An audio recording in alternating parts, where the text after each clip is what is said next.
Homeostasis in human दूसरे larger animals की तरह ह्यूमन में भी स्पेशलाइज्ड ऑर्गन हैं जो कि उसके होम्योस्टेसिस को बरकरार रखते हैं। Lungs remove excess carbon dioxide. Lungs जो हैं वो कार्बन डाइऑक्साइड का बैलेंस रखते हैं, बॉडी के अंदर जो एक्सेस होती है उसे निकाल देते हैं। स्किन जो है वो मेंटेन करती है body temperature and also remove excess water and salt, यानी कि ज़ायद पानी और नमकियात को जब हमें पसीना आता है तो स्किन बाहर निकालती है और बॉडी के टेम्परेचर को, दर्जा हरारत को कंट्रोल करती है। और किडनी क्या करते हैं, एक्सेस वाटर को बाहर निकालते हैं, सॉल्ट को, यूरिया को, यूरिक एसिड को बाहर निकालते हैं और ब्लड को पाक करते हैं यूरिन के ज़रिए, यानी कि यूरिनेट जब आप करते हैं तो ये सब चीज़ें बॉडी से बाहर निकल जाती हैं। तो आज का हमारा यही टॉपिक है, होम्योस्टेसिस इन ह्यूमन। तो आइए अपना टॉपिक स्टार्ट करते हैं। अस्सलाम वालेकुम students, welcome to Bio Brain. I am Rafe Khan. हम पढ़ रहे हैं बायोलॉजी 10th क्लास चैप्टर 2। आज हमारा टॉपिक है होम्योस्टेसिस इन ह्यूमन।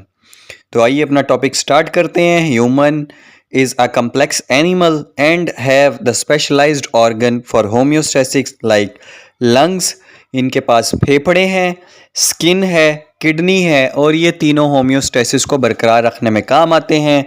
लंग्स क्या काम करते हैं, कार्बन डाइऑक्साइड को बाहर निकालते हैं और कार्बन डाइऑक्साइड की कंसंट्रेशन को कंट्रोल करते हैं। स्किन एक तो बॉडी टेम्परेचर 37 डिग्री सेंटीग्रेड पे लगती है।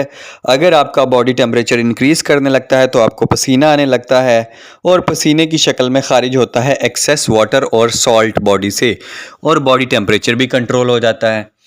और उसके बाद किडनी है, किडनी ब्लड को फिल्टर करता है, ब्लड में से यूरिया, यूरिक एसिड और वाटर एंड सॉल्ट को जिस्म से बाहर खारिज करके होम्योस्टेसिस को मेंटेन करता है।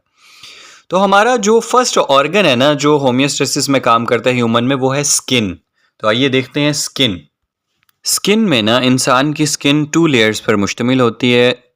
One is epidermis and the other is dermis. जो एपिडर्मस है बेटा वो आउटर लेयर है, बैरूनी तय होती है और ये डेड स्किन पर मुनस्सिर होती है। इसमें ब्लड वेजल्स नहीं होती, जबकि डर्मस जो है वो इनर लेयर ऑफ स्किन है और इसमें ब्लड वेजल्स यानी कि खून की सप्लाई, खून की नालियाँ होती हैं। डर्मस में सेंसरी नर्व एंडिंग होती हैं, इसलिए अगर हमें कोई चीज़ चुभती है स्किन में या कट लगता है तो हमें पेन होता है नर्व्स की वजह से। स्वेट एंड ऑयल ग्लैंड्स होते हैं, पसीना आता है, स्वेट बोलते हैं पसीने को। Oil glands like species gland, oil gland, जैसे अगर आप जब रात को सो के उठते हैं या सुबह सोकर उठते हैं तो आपके फेस पे ऑयल आया हुआ होता है, वो सारे ऑयल ग्लैंड्स होते हैं स्किन के ऊपर। हेयर फॉलिकल्स होते हैं जहाँ से बाल उगते हैं और फैट सेल्स होती हैं स्किन में। स्किन की अगर हम बेटा वर्किंग की बात करें, स्किन क्या करती है, बॉडी टेम्परेचर को कंट्रोल करती है। कैसे कंट्रोल करती है, मैंने आपको पहले बताया कि अगर बाहर टेम्परेचर ज़्यादा है और आपकी बॉडी का टेम्परेचर बढ़ने लगा है तो आपकी स्वेटिंग स्टार्ट हो जाएगी, यानी कि पसीना आना शुरू हो जाएगा, जिससे जब बॉडी पे हवा लगेगी तो ठंडक पैदा होगी। उसके अलावा अगर बाहर बहुत ज़्यादा सर्दी है तो आपने देखा होगा आपको गूज बम्स होते हैं। गूज बम्स, बाल खड़े हो जाते हैं। अंदर आपकी डर्मिस के अंदर बेटा फैट सेल्स होते हैं, फैट सेल्स होते हैं और वो अटैच्ड होते हैं हेयर फॉलिकल्स के साथ, हेयर सेल्स के साथ। जब बाहर बेटा सर्दियों में आपने अक्सर देखा होगा कि बाल खड़े हो जाते हैं बॉडी के, और जब बाल खड़े होते हैं तो डर्मिस के नीचे एक फैटी लेयर बन जाती है। फैटी लेयर इंसुलेटेड ब्लैंकेट बन जाता है।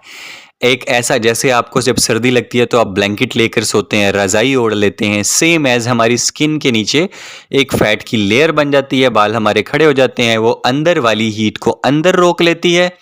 इंसुलेटर का मतलब यही होता है ना कि वो हीट के अच्छे कंडक्टर नहीं होते।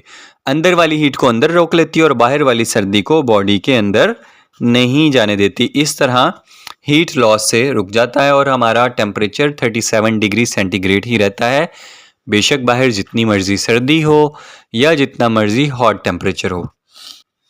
और जब हमें पसीना आता है, जब स्वेटिंग करती है हमारी स्किन, तो उस केस में जो है एक्सेस वाटर को जिस्म से बाहर खारिज कर दिया जाता है, सॉल्ट्स को, यूरिया को, यूरिक एसिड को और बहुत से ऐसे वेस्ट प्रोडक्ट होते हैं बेटा, ऐसे प्रोडक्ट्स जिनकी हमें ज़रूरत नहीं होती। वेस्ट प्रोडक्ट को हम बाय प्रोडक्ट्स भी कह सकते हैं, ठीक है, जिस्म से बाहर खारिज कर दिया जाता है। Next is lungs. अब लंग्स जो हैं वो कार्बन डाइऑक्साइड का लेवल बरकरार रखते हैं, ऑक्सीजन का लेवल बरकरार रखते हैं बॉडी में, तो ऐसे होम्योस्टेसिस को मेंटेन करते हैं। हमने प्रीवियस चैप्टर में सारा लंग्स के बारे में पढ़ा है, रेस्पिरेटरी सिस्टम पढ़ा है। बेसिकली होता क्या है, हमारे हर सेल के अंदर बेटा हो रही है सेलुलर रेस्पिरेशन। और वो सेलुलर रेस्पिरेशन क्यों हो रही है? क्योंकि हमारे हर सेल को चाहिए एनर्जी। हर सेल के अंदर है माइटोकॉन्ड्रिया और वो प्रोड्यूस कर रहा है एनर्जी। कैसे प्रोड्यूस कर रहा है? उस माइटोकॉन्ड्रिया के अंदर हो रही है सेलुलर रेस्पिरेशन, मतलब कि ग्लूकोज को तोड़ा जाता है जिससे एनर्जी निकलती है, energy in the form of ATP. ठीक है, अब मैंने आपको सारी बात बता दी। जब ये एनर्जी प्रोड्यूस होती है ना, तो as a by product, as a waste product produce होती है उसके साथ कार्बन डाइऑक्साइड, जो वहाँ से डिफ्यूज़ कर जाती है हमारे टिश्यूज़ में, और टिश्यूज़ से फिर ब्लड में डिफ्यूज़ कर जाती है। वही ब्लड पूरी बॉडी से घूमता हुआ कार्बन डाइऑक्साइड को कलेक्ट करता हुआ हमारे लंग्स में यानी कि फेफड़ों में आ जाता है, और वहाँ से जब हम हवा को बाहर खारिज करते हैं, एक्सपायर करते हैं एयर को, तो उसे जिस्म से बाहर खारिज कर दिया जाता है। नेक्स्ट जो हमारे आर्गन हैं बेटा, जो होम्योस्टेसिस में अहम किरदार अदा करते हैं, वो हैं किडनीज यानी कि यूरिनरी सिस्टम ऑफ ह्यूमन। वो एक पूरा इन्होंने टॉपिक अलग से बनाया हुआ है, इसलिए हम जिसमें स्ट्रक्चर ऑफ किडनीज है यानी कि गुर्दे की साख्त है, और गुर्दा काम कैसे करता है, गुर्दे का फेल, वर्किंग ऑफ किडनीज, ये सब हम डिटेल से इंशाल्लाह नेक्स्ट लेक्चर में पढ़ेंगे, जो है यूरिनरी सिस्टम ऑफ ह्यूमन। अगर आपने हमारा चैनल अभी तक सब्सक्राइब नहीं किया तो उसको सब्सक्राइब कर लीजिए, ताकि रोज़ आने वाली वीडियो आप तक पहुंच सके। आप हमें देख सकते हैं यूट्यूब पर, इंस्टाग्राम पर, टिकटॉक पर, व्हाट्सएप पर। इंशाल्लाह नए टॉपिक के साथ यूरिनरी सिस्टम ऑफ ह्यूमन देखने के लिए चैनल को सब्सक्राइब कर लीजिए। अपना बहुत सारा ख्याल रखिएगा। अल्लाह हाफिज़।